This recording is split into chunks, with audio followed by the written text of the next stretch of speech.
రిడ్జా Madhu ridge apartments వారికి నువ్వు ఇస్తా అన్నావు. మరి కూలగొట్టే 300 మందికి వేయలే కదా, నువ్వు రేపు వాళ్ళకి ఇస్తావని గ్యారంటీ ఏంది? ఈ 17 ఇండ్లను ఏం చేస్తావు కదా? నువ్వు ఎన్నడన్నా ఒక మాట మీద నిలబట్టే కదా నీ జీవితంలో. ముఖ్యమంత్రిగా 2 ఏళ్ళు 3 నెలలు పూర్తి చేసుకున్న నువ్వు ఏ రోజన్నా ఏ ఒక్క మాట మీద నిలబట్టే కదా నేను నమ్మేది. మాట తప్పని మనిషిగా కేసీఆర్ పేరు తెచ్చుకుంటే మాట తప్పడమే నా నైజంగా రేవంత్ రెడ్డి పేరు తెచ్చుకున్నాడు. సో ఆ 300 మందికి నువ్వు ఏం చేసినావో చెప్పు. ఫస్ట్ ఆఫ్ ఆల్ ఆ 300 మందికి 2013 చట్టం అమలు చేసినవా? పాత ఇంటికి కంపెన్సేషన్ ఇచ్చినవా? కొత్త ఇల్లు సెలబుల్ రైట్స్తో అందించినవా? వేజ్ లాస్ కింద రావాల్సిన డబ్బు ఇచ్చినవా? 18 సంవత్సరాలు నిండిన ప్రతి ఒక్కరికి న్యాయం జరిగిందా? You answer the question. నువ్వు ఆ కూలగొట్టిన 300 మందికే ఇప్పుడు రోడ్డు మీద పడేసినావు. ఏడాదైనా అతి గతి లేదు, దిక్కు లేదు. రేపు కూలగొట్టే 10,000 ఇండ్లని ఏం చేస్తావో అని ఆ ప్రజలు భయపడడంలో, ఆందోళన చెందడంలో న్యాయమే కదా. నిన్ను ఎట్లా నమ్మాలి నీ మాటల్ని? You answer this today. ఇది point number 6. Now point number 7. ఇప్పుడు మధు రిడ్జ్ అపార్ట్మెంట్ వాళ్లకు నువ్వు 7 ఎకరాలకు 7 ఎకరాలు ఇస్తా, ఇంతకంటే మంచి ఇల్లు కట్టిస్తా అని చెప్పినావు. మొన్న ఉమెన్స్ డే రోజు మాట్లాడినావు ఉపన్యాసంలో. అది నిజమెంత అనేది తర్వాత సంగతి. బట్ మై క్వశ్చన్ ఈజ్, ఇప్పుడు మధు రిడ్జ్ ఒకటే కాదు కదా, నువ్వు ఇక్కడ 17 ఇండ్లు కూలుస్తా అని చెప్పి నువ్వే గెజిట్ ఇచ్చినావు. ఇట్లా 46 కాలనీలు ఉన్నాయి. ఆ మూసి వెంట నువ్వు నోటీస్ ఇచ్చినవి, నువ్వు మార్కింగ్ ఇచ్చినవి 46 కాలనీలు ఉన్నాయి. మరి 46 కాలనీలకు కూడా అదే పద్ధతిలో స్థలం కేటాయిస్తావా? ఉన్న ఇల్లును ఉన్నది ఉన్నట్టుగా కట్టిస్తావా? కట్టిస్తే ఎక్కడ కట్టిస్తావు? ఈ మధ్య ఈయన కొత్తది నేర్చుకున్నాడు. ఎవడు పోయినా ఫ్యూచర్ సిటీ జాబ్ అంటుండు. మన జర్నలిస్టులు పోయినట్టు ఇళ్ల స్థలాలు ఇవ్వమని ఫ్యూచర్ సిటీలు ఇస్తప్పండి. అదేదో కేసీఆర్ గారు మొత్తం ఫార్మా సిటీ కోసం 13,000 ఎకరాలు సేకరించి పెడితే ఎవడు పోయినా, ఇక సినిమా వాళ్ళు పోతే ఫ్యూచర్ సిటీ పో, స్పోర్ట్స్ వాళ్ళు పోతే ఫ్యూచర్ సిటీ పో, ఎడ్యుకేషన్ ఏదో యూనివర్సిటీ పెడతామంటే ఫ్యూచర్ సిటీ జావ్, జర్నలిస్టులకు ఇళ్ల స్థలాలు ఫ్యూచర్ సిటీ జావ్. ఇప్పుడు వీళ్ళని కూడా ఫ్యూచర్ సిటీ జావ్ అంటావా? ఎమ్మెల్యేలు కూడా అని ఇస్తానట. మొన్న ఎవరు ఎమ్మెల్యేలు పోతే ఫ్యూచర్ సిటీలు ఇస్తపోండి అన్నట.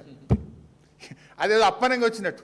మేము 5 ఏళ్ళు కష్టపడి ఫార్మా సిటీ వచ్చి ఓ 10 లక్షల మందికి ఉద్యోగాలు దొరకాలి, హైదరాబాద్లో కాలుష్యం తగ్గాలని ఎంతో విజన్తో కేసీఆర్ గారు ఆ రోజు ఆలోచన చేస్తే దాన్ని ఒక రియల్ ఎస్టేట్ అడ్డాగా మార్చి పడేసినావు.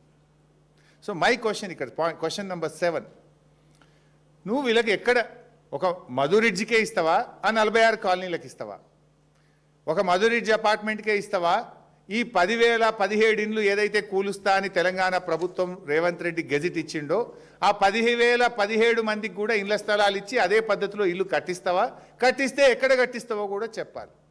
ఎందుకంటే చాలామంది అక్కడ పేదవాళ్ళు ఉంటారు. 1 కిలోమీటర్ రేడియస్లో 2 కిలోమీటర్ల రేడియస్లో పనికి పోతుంటారు. నువ్వెక్కడో 30 కిలోమీటర్ల అవతల తీసుకుపోయి ఇల్లు కట్టిస్తా అంటే ఇక్కడ ఉండే వాల్యూ ఏంది, అక్కడ ఉండే వాల్యూ ఏంది? నెంబర్ 1. నెంబర్ 2, ఉపాధి లైవ్లీవుడ్ ఎఫెక్ట్ అయింది కదా. ఒక ఆయన ఆటో నడుపుతాడు, ఒక ఆయన స్కూల్లో చదువు చెప్పుకుంటాడు, ఒక ఆమె ఇంట్లో పోయి పని చేసుకుంటుంది, ఒకళ్ళు దుకాణంలో పని చేస్తారు, ఒకరికి బార్బర్ షాప్ ఉంటుంది, ఒకరికి ఇస్త్రీ దుకాణం ఉంటుంది. మరి వాళ్ళు నువ్వు ఎక్కడనో ఇస్తే వాళ్ళు ఎట్లా బతకాలి? మరి ఆ పక్కన ల్యాండ్స్ ఉన్నాయి, అవన్నీ అమ్ముకదొబ్బే ప్లాన్లు ఉన్నావు. ఇప్పుడు ఆల్రెడీ ఉస్మాన్ నగర్లో 100 ఎకరాలు యాక్షన్ పెట్టినావు. ఆ పక్కనే ఇప్పుడు మిగతా ల్యాండ్లన్నీ ఇప్పుడు యాక్షన్ పెట్టినావు. మరి వీళ్ళకు అక్కడ ఇస్తావా? ఎక్కడిస్తావు? ఒక మధు రిడ్జ్కే ఇస్తావా? 46 కాలనీలకు ఇస్తావా? ఈ 17 మందికి కూడా ఇస్తావా? ఇస్తే ఎక్కడిస్తావు? మొత్తం కట్టించిన తర్వాతనే వీళ్ళని షిఫ్ట్ చేస్తావా? అప్పటిదాకా వీళ్ళు ఇప్పుడే గూలగొడతావా? ఇల్లు కట్టి ఇళ్ళకి దోలినాక ఇది గూలగొడతావా? ముందే గూలగొడతావా? ముందే గూలగొడితే మరి వీళ్ళు ఎక్కడ ఉండాలి? ఆ కిరాయి ఎవరు కడతారు? వీటన్నిటికీ సమాధానాలు చెప్పాలి కదా. ఇది నేను అడుగుతలేను, ప్రజల్లో ఉన్న ఆందోళన. నిన్న ఉదయం నా దగ్గరికి ఒక 100 మంది వచ్చిండ్రు. దాదాపు 3 గంటలు నేను విన్నాను. ఆ వీడియో కూడా రిలీజ్ చేస్తా. 3 గంటలు ఆ 100 మంది మూసీ బాధితులు నా ఇంటికి వచ్చి దాదాపు గంటన్నర సేపు వాళ్ళ బాధంతా చెప్తే నేను పెన్ను పెట్టి రాసుకున్నా. ఇవి వాళ్ళ హృదయాల్లో నుంచి వచ్చిన మాటలు, వాళ్ళ ఆవేదనలో వచ్చినటువంటి మాటలు. వారి పక్షాన్ని నేను అడుగుతా ఉన్నా. This is not my voice, this is people's voice. Sir మేము ముందు గులగొడితే మేము ఎక్కడ ఉండాలి? కిరాయి ఇస్తాడా? ఏడ కిరాయికి ఉండాలి? కట్టించినాక గులగొడతాడా? మరి ఒక మధు రిడ్జ్కే కడతాడా? మాకు కూడా కడతాడా? ఎవరికి కడతాడు? ఎట్లా కడతాడు? ఎక్కడ కడతాడు? ఎప్పుడు కడతాడు? డిపిఆర్ఏ రాలేదు. 18 నెలలకు డిపిఆర్ వస్తుంది. These are the questions from the Musi బాధితులు. దీనికి ఆన్సర్ చేయి. This is question number 7. Now the last question, question number 8. ఇప్పుడు మూసీలో ఇమ్లిబన్ బస్ స్టాండ్ మూసీలనే కట్టిండ్రు, మెట్రో రైల్వే స్టేషన్ మూసీలనే కట్టిండ్రు, ఎస్టీపీలు అనేక ఎస్టీపీలు మూసీ శుద్ధి చేసి స్వచ్ఛమైన నీళ్లు మూసీలో వదిలే ఎస్టీపీలు కూడా మూసీలోనే ఉన్నాయి. అనేక దేవాలయాలు ఉన్నాయి, చర్చిలు ఉన్నాయి, మసీదులు ఉన్నాయి, ప్రభుత్వ ఆస్తులు ఉన్నాయి. మరి అవన్నీ కూడా గులగొడతావా? క్లారిఫై చేయి ప్లీజ్, క్లారిఫై. ఏమేమి గులగొడతావు? Imliban bus stand, metro railway station, ఎస్టీపీలు, దేవాలయాలు, చర్చిలు, మసీదులు ఇవన్నీ కూడా గులగొడతావా? Please clarify. ఏంది నీ స్టాండ్ ఏందో క్లారిఫై చేయి. ఇవి 8 సూటి ప్రశ్నలు మేము ప్రభుత్వానికి చెప్తా ఉన్నాం. అంతేకాకుండా అసెంబ్లీని తప్పుదోవ పట్టించినందుకు, లోన్ శాంక్షన్ కాకపోయినా లోన్ శాంక్షన్ అయిందని చెప్పడం, డిపిఆర్ ఇంకా 18 నెలలకు వస్తుంది. ఈ అసెంబ్లీని తప్పుదోవ పట్టిస్తూ అబద్ధాలు చెప్పినందుకు అసెంబ్లీలో ముఖ్యమంత్రి గారి మీద ప్రివిలేజ్ మోషన్ కూడా మూవ్ చేస్తాం. ఇది కాకుండా ఈ మూసీ బాధితులు ఎవరైతే మూసీ జన్ ఆందోళన్ అనే ఆర్గనైజేషన్ నా దగ్గరికి వచ్చింది నిన్న ఉదయం. సరే ఇంటెలిజెన్స్ వాళ్ళు చెప్పినరో ఏమైందో, పొద్దుగాల నా దగ్గరికి వచ్చిండ్రు. రాత్రి 9కి డిప్యూటీ సీఎం గారు వాళ్ళని పిలిచారు. పొద్దున నా దగ్గరికి వస్తే గంటన్నర సేపు విన్నా.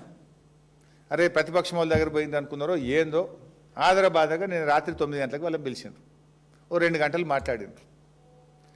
సరే వాళ్ళని మీటింగ్కి రమ్మంటే మేము రాము, ఇవాళ మీటింగ్ మీరు క్యాన్సిల్ చేయండి, తప్పు మేము రాము మీటింగ్ కానీ. సరే మేధా పట్కర్ గారు చెప్పిండ్రు, వీరు మూసీ జన ఆందోళన బాధితులు కూడా వీళ్ళు చెప్పిండ్రు. వీళ్ళని మిమ్మల్ని ఏమనము అన్నారు. ఇవాళ హౌస్ అరెస్ట్లో పెట్టిండ్రు వాళ్ళందరినీ.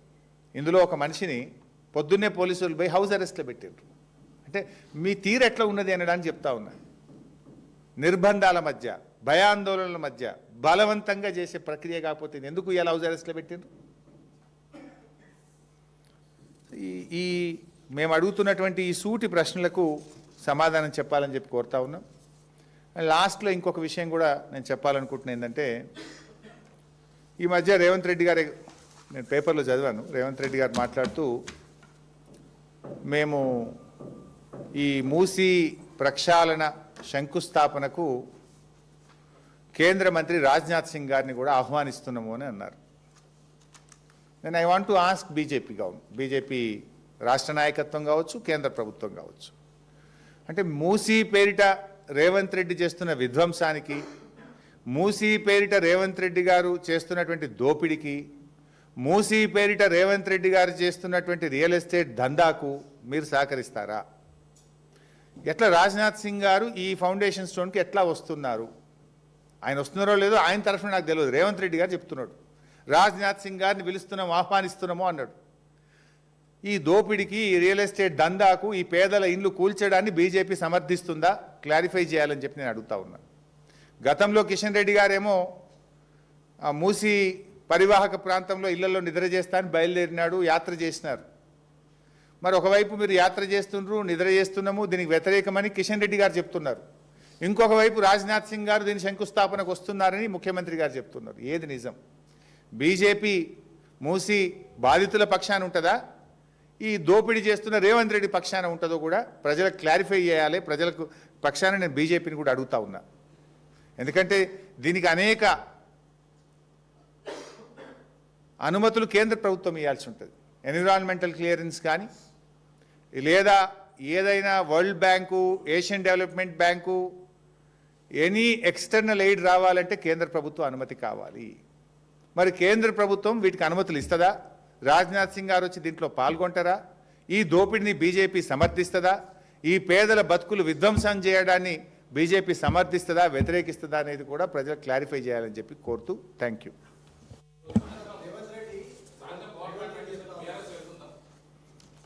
బీఆర్ఎస్ పక్షాన ఏం అడగాలో ఆ బాధితుల పక్షాన, బీఆర్ఎస్ పక్షాన మేము ఇప్పుడు అడిగాం. అసెంబ్లీలో మిగతా విషయాలు అడుగుతాం. మిత్రమా, ఇందాక నేను నా స్టార్టింగ్ లైన్ దయచేసి మీరు చూపించాలి, అదే సమస్య అవుతుంది.